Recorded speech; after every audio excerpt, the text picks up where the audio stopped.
Hello, welcome to this introductory video of how to do a one-turn touchdown in Blood Bowl. If you're an experienced Blood Bowler and you've done this before, you could probably skip this video. Okay, so one turns are normally done in turn 8 or turn 16. Your opponent has scored the turn before, and you need to try and get an equalizer or winner in the last turn of the drive. So the problem with trying to score in one turn is that it's 13 squares from the line of scrimmage, or LOS, to touchdown zone. Um, Now, the common defense is that they'll have a narrow LOS. That's three players on the LOS all next to each other, and the rest of the players will be near the backfield. Now, this video series is going to explore a lot of the other defenses because when I looked at what was online, a lot of them were just the narrow LOS, and they didn't show you other examples of medium or wide LOS. The series will also show you the best startup positions to maximize the number of 3D blocks. Okay, so this slide shows the most common defense against one-turn touchdown. You have three players close together on the LOS, and the remaining players are spread out to make the dodging through them as difficult as possible. Sometimes you see players spread out like this, which I'll be calling the medium LOS defense, again with the backlining. And then sometimes you see this where you have a wide LOS with two spaces between each player, again with the backlining.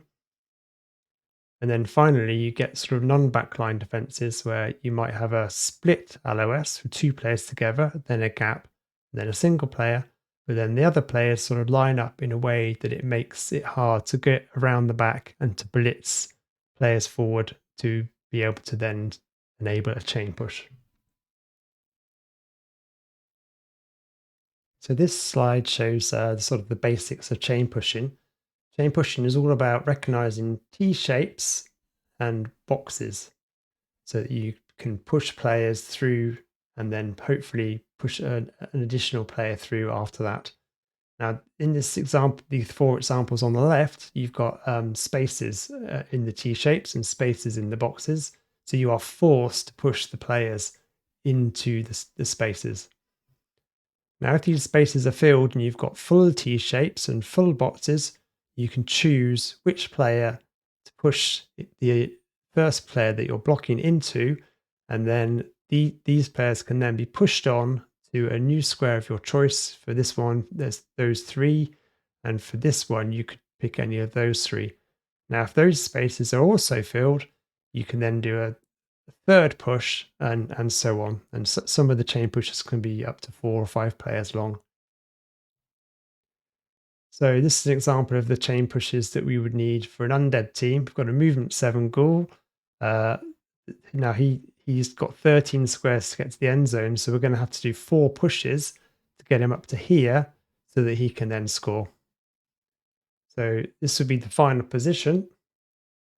And then the goal is that we can just do 1, 2, 3, 4, 5, 6, 7, 8, 9 to score a touchdown. So I'm not going to show how to do the pushes in this video. The other videos in the series will show how to do that. The rest of this video is going to cover some of the other basics, such as how to get the ball to the scoring player and how to dodge through the back line. If you're going to be doing one turns, at some point you'll need to work out the probabilities to work out the best way to do it. So there's a really good online tool called elyoukey.com. And with that, you can set up a sequence of events, such as here we've got 2 dice blocks with 2 successes, which is the 2 pushes on a d6, followed by another 2 dice 2 pushes, and another 2 dice 2 pushes, a pick up with a 3+, 4+ pass, 3+ catch, 5+, 4+, 3+ dodge, and then 2 go for it, or what are now called rushes. Here, that sequence comes out at 0.294% without a reroll, or 1.568% with a reroll.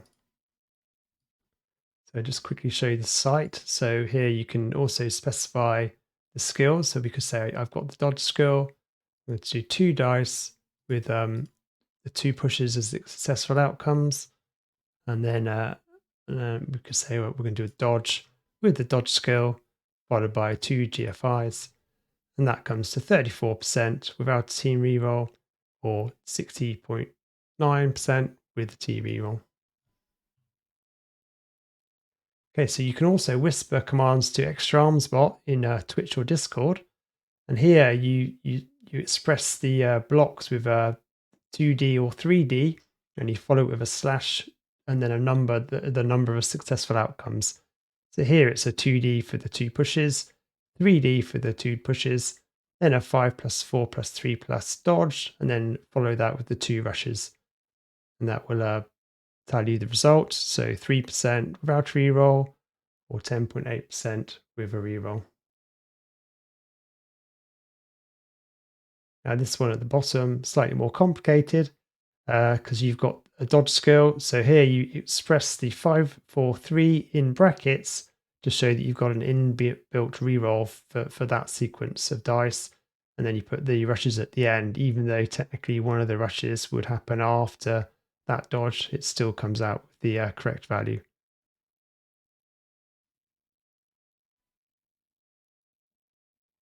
Just a quick note, if you are ever adding 2 probabilities together, use the website because ExtraArmsBot rounds to 1 decimal place. So you can see here, the elyoukey.com example comes to 0.334 without a reroll, 1.708 with a reroll, but ExtraArmsBot has rounded that to 0.3% and has rounded this one to 1.7%. Now that we've had a look at how to do some of the probabilities, let's compare 1 dice blocks and 2 dice blocks and 3 dice blocks against each other. So in this example, we're comparing 1D with 2 successful outcomes, which are the 2 pushes on a d6, versus having 2 dice to get 2 successful outcomes, which are the 2 pushes. So you can see that with 2 dice, you get 33% chance of a push without a reroll. That goes up to 56% with 2 dice. And if you've got a reroll, 56% increases to 80% with 2 dice. Now, if you've got 3 dice, you can see that the 56% goes up to 70%, and the 80% goes up to 91% if you have a reroll. So you can see it's obviously quite important to try and do your blocks with 3 dice if possible.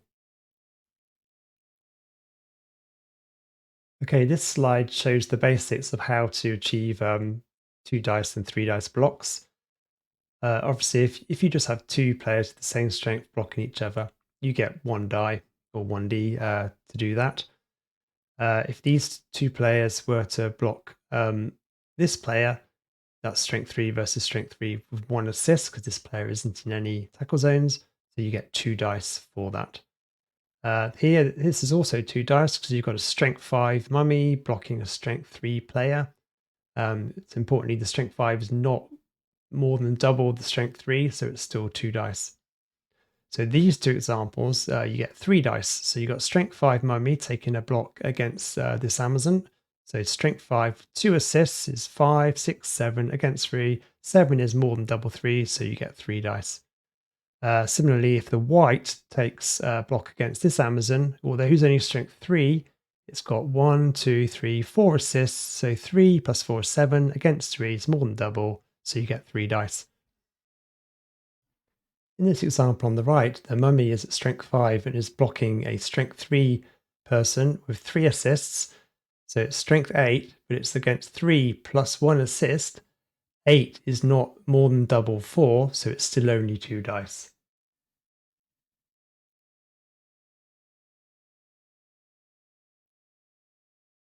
Let's now have a look at how to get the ball from the player in the backfield to the scorer. So after picking up the ball, we've got a number of questions to ask. Do you take rushes to avoid an interception? Do you take rushes to avoid a throw so you can hand off? How many rushes should you take to convert a 6 plus pass into a 5 plus pass, 5 plus pass into a 4 plus pass, 4 plus pass into a 3 plus pass, and finally a 3 plus pass to a 2 plus pass? This slide looks quite complicated at first glance, but if we break it down a row at a time, it's quite simple. So the first row represents a 3 plus pickup, no rushes at all, 6 plus pass, a 3 plus catch. The probability of doing that is 7.4% or 18.5% with reroll. Now, if we do one rush to turn the 6 plus pass into a 5 plus pass, the probability goes up to 12% without reroll or 31% with a reroll. If we take 2 rushes to convert a 6 plus pass into a 5 plus pass, the probability is still better at 10% versus 7 and 27% versus 18. Now, if we don't take any rushes and we already have a 5 plus pass, that's 15% or 35% with reroll. If we take one rush to turn the 5 plus pass into a 4 plus pass, you can see the probability increases to 18% without reroll and 43% with a reroll.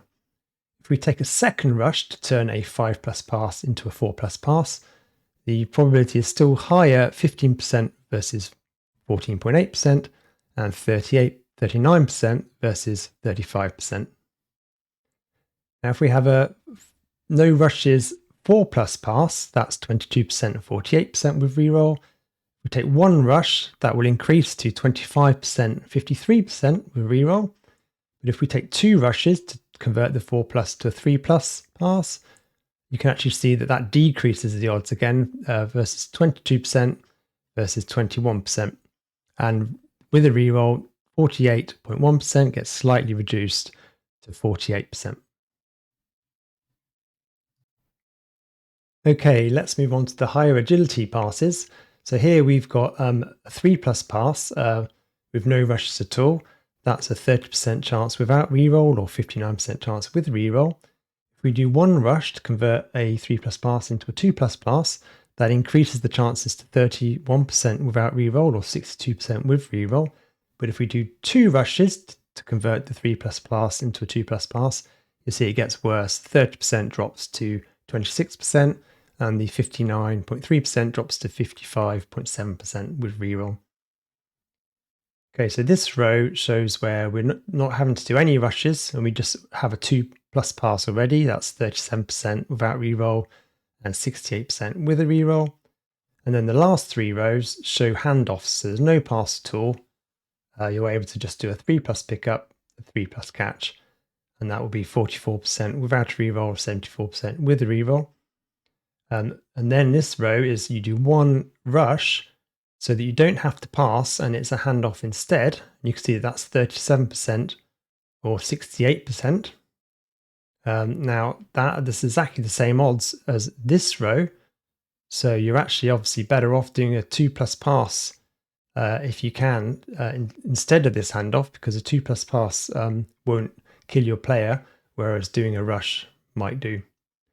Similarly, if you do 2 rushes to turn a pass into a handoff, that's 31% and 62%, and you can see that's the same odds as this one. Again, it's one additional rush, so you may as well stick with this row here.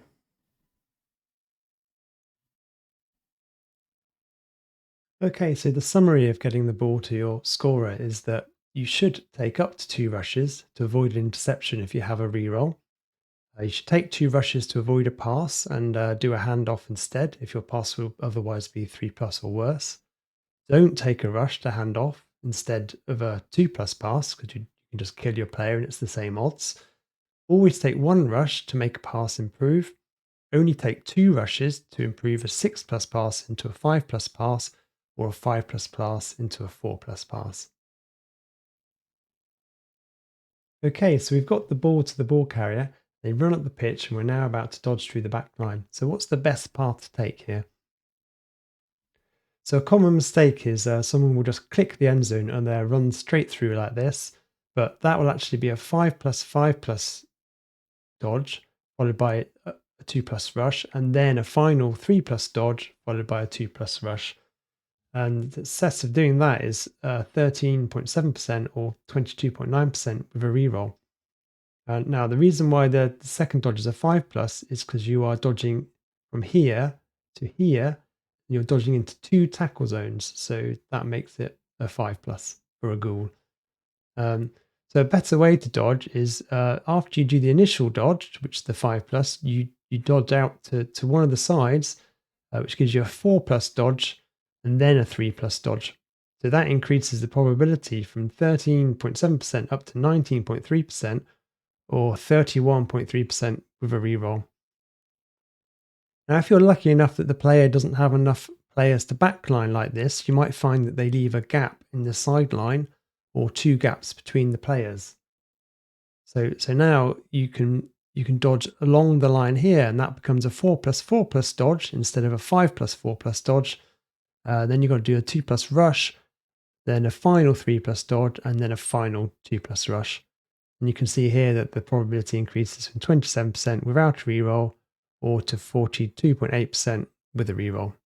Obviously, if you're a ghoul, you do have a built-in reroll for the dodge. Okay, so when you're doing your dodging, you've got to watch out for certain players in the backline because they have some skills which can make dodging harder.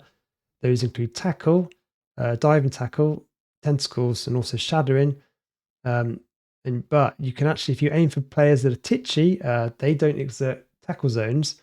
So you'll be able to dodge through with a ghoul on a 3 plus 3 plus 3 plus instead of the 5 plus 4 plus 3 plus.